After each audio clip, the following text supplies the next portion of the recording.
আজকের সময়ে বেশিরভাগ মানুষ আমাদের কাছে একটু টাকা পয়সা খ্যাতি চলে আসলেই আমাদের মধ্যে অহংকারও চলে আসে। এই ধরুন না, একটুখানি সাকসেস, অল্পতেই একটু বেশি সাকসেস পেয়ে গেলে আমরা হোয়াটসঅ্যাপ থেকে শুরু করে সমস্ত সোশ্যাল মিডিয়াতে স্ট্যাটাসের পর স্ট্যাটাসে ভরিয়ে দিই। এই কেউ কিছু বললে একটু অ্যাটিটিউডও চলে আসে আমাদের, ইগো যাকে বলে সেটা চলে আসে।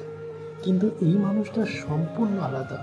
খ্যাতি টাকা পয়সা ভরপুর পেলেও, সাফল্য আকাশ ছোঁয়া হলেও এই মানুষটার মধ্যে আজও অহংকারের হয়তো আসেনি। ঠিক এই জায়গাটা হয়তো সব থেকে বেশি মানুষের হৃদয় কেড়েছেন তিনি।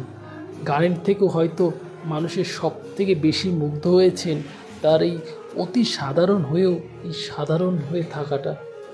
এমনকি তাকে জিয়াগঞ্জের ভূমিপুত্র বলা হয়, এতটাই সম্মান সেখানে তাকে। শুধু সেখানে কেন, সারা পৃথিবীতেই তার প্রচুর সম্মান। ইনকাম নিয়ে বলাটা এই জন্য, হয়তো এটা শুনেও হয়তো বুঝতে পারবেন যে কেন বারবার আলোচনায় আসে যে অতি সাধারণ হয়েও তিনি এত সাধারণ। হ্যাঁ, শুনুন তাহলে। বলিউডের প্রায় প্রতি গান পারিশ্রমিক তার 8 থেকে 10 লাখ টাকা। আর কনসার্টে 1 ঘন্টা গান গাওয়ার জন্য তিনি পেয়ে থাকেন 1.5 কোটি টাকা। বছরে আয় প্রায় 72 কোটি টাকা। অরিজিৎ সিং নিজের জন্মভূমিতে স্ত্রী সন্তানদের নিয়ে থাকেন জিয়াগঞ্জেই, কিন্তু তার এদিকে মুম্বাইয়ে রয়েছে বিলাসবহুল বাড়ি। একটা রিপোর্ট অনুযায়ী তার নাকি নিজের নামে ভার্সোভা বিল্ডিংয়ে 4টি ফ্ল্যাট রয়েছে, যার দাম প্রায় 9.1 কোটি টাকায়।